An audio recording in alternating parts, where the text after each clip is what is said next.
Bueno, chicos, entonces vamos a hablar del análisis. El análisis es lo más importante en un informe. Es el corazón de los artículos y los informes científicos. ¿Por qué? Porque es donde se pone a prueba la fortaleza científica de ustedes para explicar lo que obtuvieron en sus experimentos, es decir, para discutir a la luz de la ciencia, digamos, de las teorías científicas, de la química, de la física, de la matemática, de la biología, los resultados experimentales. Entonces ustedes allí van a demostrar su fortaleza, digamos, para explicar, para responder, porque las ciencias naturales intentan responder las preguntas que surgen a partir de la observación de fenómenos naturales. Entonces, lo que ustedes van a hacer es decir en el análisis qué significa eso que obtuvieron en sus resultados cuando hicieron sus experimentos. ¿Qué significa? Y para saber qué significa, ustedes van a tener que echar mano de las teorías, de lo que vivieron en ese momento, de su experiencia en ese momento, de las condiciones, de lo que ustedes en su vida diaria también pueden concluir, pero siempre sustentados en datos científicos.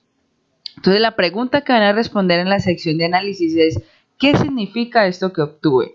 Para construirla, pues obviamente ustedes van a tener que mencionar brevemente qué fue lo que obtuvieron, pero se van a enfocar en por qué obtuvimos esto, qué significa esto que obtuvimos y qué puedo concluir al finalizar el experimento.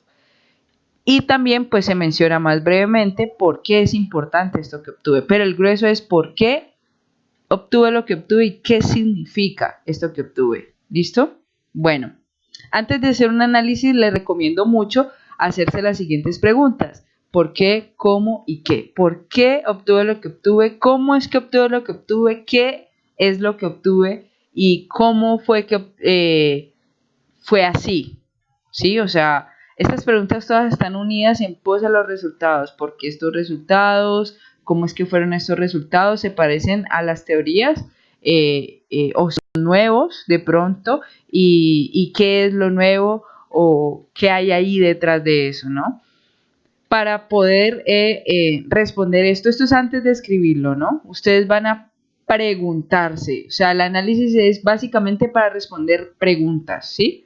Entonces, antes de escribirlo, ustedes van a investigar el tema, ya sea para plantearse mejor estas preguntas, si no saben qué preguntas hacerse, porque ustedes mismos son los que van a plantear las preguntas que deberían responder. Nadie les va a decir qué preguntas van a responder. Son ustedes mismos los que deben decir cuáles son las preguntas que van a responder haciendo su experimento. Se supone que eso lo tienen claro antes, pero el proceso de aprendizaje pues también es después. Entonces ustedes investigan el tema no solo para plantear bien estas preguntas, sino para responderlas bien, desde obviamente las teorías científicas. Y una vez planteadas bien estas preguntas, investigado el tema para poder responder desde un ángulo objetivo y científico estas preguntas, ustedes van a elaborar una hipótesis de lo que debería pasar. O sea, de lo que debió pasar, esto se supone que se hace antes de hacer el experimento. Pero bueno, se elabora una hipótesis de lo que debió pasar en ese experimento. O sea, en ese experimento, según estas teorías, lo que debió pasar fue esto, porque esto y esto y esto. ¿Sí? Pero realmente lo que yo obtuve en mi experimento fue esto. Puede ser igual, puede tener básicamente lo mismo, pero con algunas modificaciones, o puede incluso ser totalmente diferentes.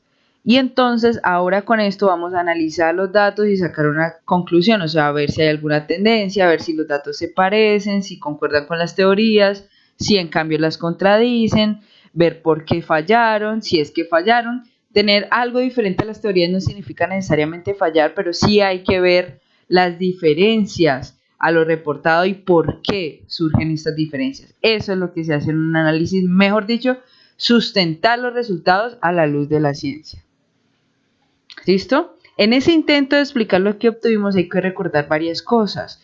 Primero, pues comparar lo que yo creo que pasó como estudiante, como investigador solitario, respecto a lo que otros han hecho del tema o han dicho del tema. O sea que en el análisis hay que leer bastante para poder ser bastante objetivos y bueno, asertivos.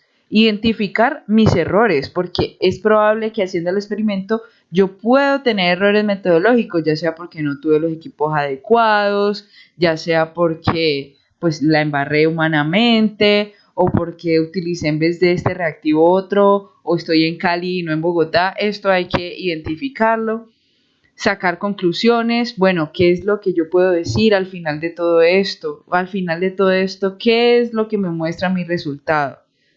No decir los resultados otra vez. Esto es un error muy, muy común de decir los resultados de nuevo. Decir, bueno, yo obtuve haciendo el cálculo esto y esto más esto me da esto y obtuve esto y me dio este color y este color y este. No, no, no, no, no. Aquí se dicen los resultados de una forma muy breve. Al obtener esto en esta reacción de tal, nosotros podemos analizar qué tal, o bueno, no se dice nosotros, se dice se puede analizar esto, lo otro, pero no decir los resultados otra vez, para eso hay una sección de resultados, ni tampoco decir las teorías otra vez, para eso hay una sección de introducción. ¿Listo? Es brevemente mencionarlos, pero todo el esfuerzo de esto es a explicar lo que obtuve yo, lo que obtuve yo. ¿Listo? La sección se debe escribir en presente, no los hallazgos indicarían que en futuro no, o indicaron que en pasado no, sino indican, se muestra, ¿sí? En presente y en tercera persona, ¿listo? Entonces no indicarían, serían, se concluiría, no, no, no, no, en presente, ¿listo? Identificar necesidades futuras, es decir, para comprobar esta hipótesis se debe hacer lo siguiente, pero ya cosas que faltaron. Esto que obtuve está en presente y las cosas que faltaron, que me hubieran gustado hacer o que yo quisiera repetir porque vi alguna falla, aquí en perspectivas futuras, que generalmente es el último párrafo del análisis junto con las conclusiones. Lo que más van a hacer es teorizar, especular, hacer la lógica, los argumentos para poder justificar lo que se obtuvo. Entonces van a decir, no, bueno, esto que obtuve o esto que se obtuvo se puede explicar por la teoría de Le Chatelier, en donde el equilibrio tiende hacia los productos y vemos cómo los productos empiezan a aparecer destacándose este color que es propio de la reacción de oxidación, etcétera. Bueno, entonces es importante especular, especulo y luego teorizo, es decir, yo digo lo que creo y eso que creo está sustentado en estas y estas teorías. No las menciono todas, ni qué son, ni a profundidad, simplemente las menciono, las que necesito, las que me ayudan a justificar esta especulación, ¿verdad? Y las menciono en tanto que me ayuden a justificarla, no todo el párrafo de la teoría ni nada, porque eso va en otra sección. ¿Listo? Y eso ya está en los libros, simplemente con referenciarlos basta. Y bueno, vamos a sacar a la luz los resultados tal cual como los obtuvimos. No hay necesidad de que algo bien chueco, bien anómalo, bien extraño lo ocultemos. No, es de hecho los resultados anómalos, raros, extraños que no van con la teoría son los que más enriquecen el análisis, porque entonces hay que buscar por qué obtuve esto, que se supone que debería ser así, pero entonces algo diferente hice y por qué eso que hice diferente me hace dar estos resultados diferentes, y ahí empieza el análisis. Imagínense la ciencia, todo el mundo repitiendo lo que ya está. No, los resultados anómalos son los que crean grandes descubrimientos o crean grandes aprendizajes. Por ejemplo, hice esta reacción pero no le agregué base y no se pudo dar. Ah, bueno, entonces ahí aprendo y justifico que un ambiente básico, sí, con iones o OH menos o un ambiente básico, es el que me propicia el ambiente para la reacción. ¿Por qué? Bueno, porque esta reacción necesita electrolitos. Bueno, podríamos empezar a especular y luego justificar, a teorizar estos resultados anómalos. Entonces, una recomendación es que si sienten que su experimento no fue el mejor, ahí hay un análisis muy rico, no hay necesidad de tapar ni enmascarar, resultados anómalos. Entonces, cuando vayan a redactar su análisis, primero van a contextualizar brevemente qué se hizo y cómo se hizo. Brevemente, porque esto no le corresponde al análisis. Esto le corresponde a la sección, una sección llamada metodología, o en el caso de ustedes que todavía no la van a usar, en introducción, y cómo se hizo y qué se obtuvo va muy ligado a la sección de resultados. Lo que pasa es que en el análisis vamos a contextualizar al lector brevemente qué obtuvimos y cómo lo obtuvimos. Luego vamos a señalar lo que se obtuvo, vamos a referirnos a los resultados para no repetirlos en el análisis. Es importantísimo esto de no repetir otra vez la sección de resultados, sino referirse a la sección de resultados. Por eso los resultados vienen con las reglas de decir tabla 1, ecuación 1, resultado 1. Entonces uno en el análisis se refiere a ellos, cómo se obtuvo en la tabla, cómo se puede ver o en la tabla 1, lo que obtuvimos fue una tendencia a la baja del pH y se describe brevemente. Yo no digo pH 7, luego pH 4, luego pH 3, sino baja del pH brevemente, ¿sí? Resumo lo que obtuve. Esto que obtuve, yo para resumirlo, tengo que identificar la relación entre las variables. Pues si algo está bajando a medida que yo le agrego la sal, pues el descenso del pH a medida de agregar la sal, tengo que identificar eso.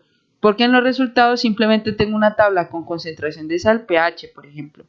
Entonces, yo tengo que volver a mis resultados y ver si hay tendencias, si hay relación entre variables, si hay diferencias, si se puede pronosticar un comportamiento. Por ejemplo, si yo tengo sal, pH, concentración de sal, pH, concentración de sal, pH, o pH, temperatura, pH, temperatura, pH, temperatura, en los resultados, pues para entrar al análisis, yo primero tengo que ver, bueno, ¿cuáles son las variables? pH y temperatura. ¿Y qué está pasando con el pH respecto a la temperatura? ¿No? Está subiendo, está bajando. Identificar esas relaciones, identificar esos errores antes de escribirlos brevemente, ¿sí? Porque tengo que de alguna manera analizar eso. Entonces, yo tuve que decir, pues esto es lo que está ocurriendo, pero ustedes esta sección, que es muy importante, le van a dedicar mucho tiempo, o sea, se van a quedar mirando sus resultados mucho tiempo. Y a medida que los miran, ustedes van a identificar estas relaciones que deben poner en el análisis, y esto se hace, por ejemplo, en un párrafo. Y ya van a gastar todo su tiempo en explicar por qué estas tendencias, por qué ese comportamiento de los resultados. Y no solamente por qué experimentalmente o en las condiciones, sino cómo se justifica. O sea, realmente la teoría me dice que esto debía ocurrir así, o hay algo raro, y cómo lo puedo explicar desde los errores de mi metodología, o no los errores, sino las condiciones de mi metodología, y finalmente concluir con estos resultados. ¿Listo? Entonces, un consejo es escribir una idea en cada párrafo, escribir concisamente. Para eso hay que ser muy buen observador de tus resultados, sin frases largas, ni bonitas, ni coloquiales. Aquí no hay necesidad de, como se dice, engatusar ni enamorar a nadie. Con la menor cantidad de palabras posibles y al grano, ¿sí? Se obtuvo un descenso en el pH a medida que se agregaba la sal o a medida que la concentración de sal aumentaba. Esto se puede evidenciar a través de un pHímetro. Y se escribe en tercera persona, nunca yo obtuve, nosotros obtuvimos, sino sé, porque usted va a intentar ser lo más objetivo posible, es decir, estos no son sus resultados aunque lo sean, son los resultados. Y eso de ver los resultados como algo que está ahí y no es mío, o sea, decir no yo obtuve, sino se obtuvo, hace que el científico se desprenda como de ese amor a su propio experimento, que naturalmente lo tiene pues porque es un ser humano, que le gusta la ciencia, que gastó tiempo en hacerlo, se desprenda de ello para mirarlo objetivamente. Y eso garantiza en el lenguaje de la ciencia objetividad y evita palabras bonitas, coloquiales, yo me equivoqué, no, simplemente el error que se identificó fue este, porque usted ya no es usted es un analista de eso que ocurrió y se va a desprender de ello. ¿Listo? Y concluya, ¿sí? Siempre con frases que dejen espacio al error. No es que, entonces esto se debe a esto. no, sino posiblemente, probablemente, se cree, se hipotetiza, se plantea, porque en la ciencia todo es susceptible a verificarse.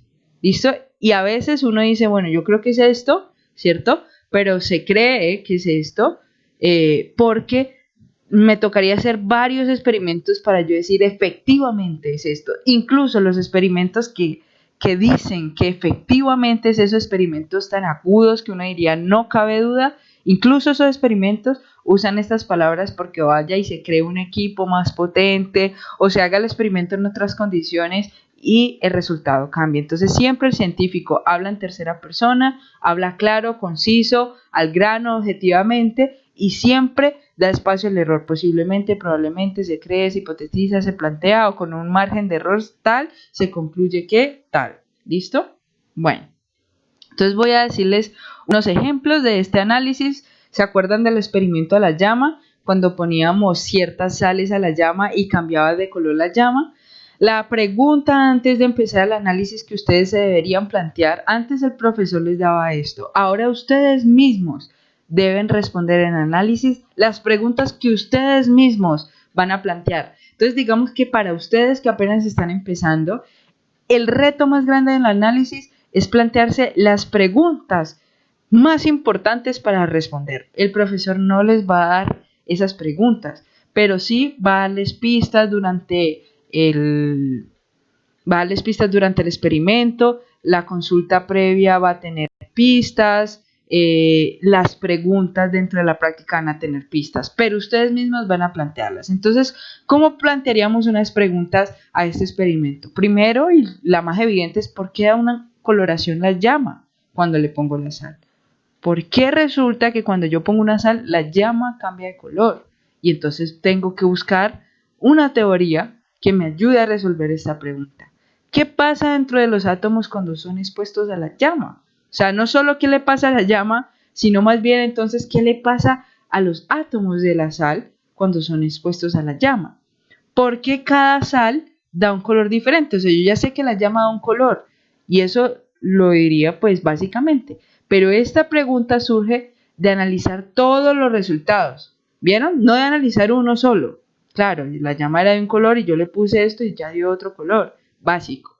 Pero yo noto, y eso es una tendencia a analizar los resultados, que cada vez que yo cambio de sal, pues la llama cambia de color. Y al analizar esa tendencia, surge la pregunta, ¿por qué cada metal de la sal emite un color diferente? Y luego ya una pregunta más meta pregunta, o sea, una pregunta más allá de lo que yo veo es, ¿cuál de todos estos colores libera más o menos energía? Y esto surge ya de haber leído que la coloración de la llama es debido a la liberación de energía en los átomos. Entonces, cuando yo ya leo para responder estas primeras preguntas, me surgen unas preguntas secundarias que son igualmente interesantes. Entonces, el análisis hay que escribirlo, digamos, antes de escribirlo. Hay que escribirlo en la mente y buscando y luego otra pregunta, irla buscando y otra pregunta y cuando yo ya me siento satisfecho con la justificación de todos mis resultados y abarco tanto lo primario como la tendencia como lo secundario, ahí ya me siento a escribir el análisis. Otro ejemplo que viene de este experimento, yo no sé si ustedes se acuerdan de este experimento que se llama el experimento camaleón, donde teníamos permanganato de potasio, ¿cierto? Y que lo agregábamos en una solución que tenía azúcar y NaOH. Y cuando lo poníamos en este experimento, pues empezaba a cambiar el permanganato de potasio, que en principio era violeta, a diferentes colores. ¿Sí? A diferentes colores.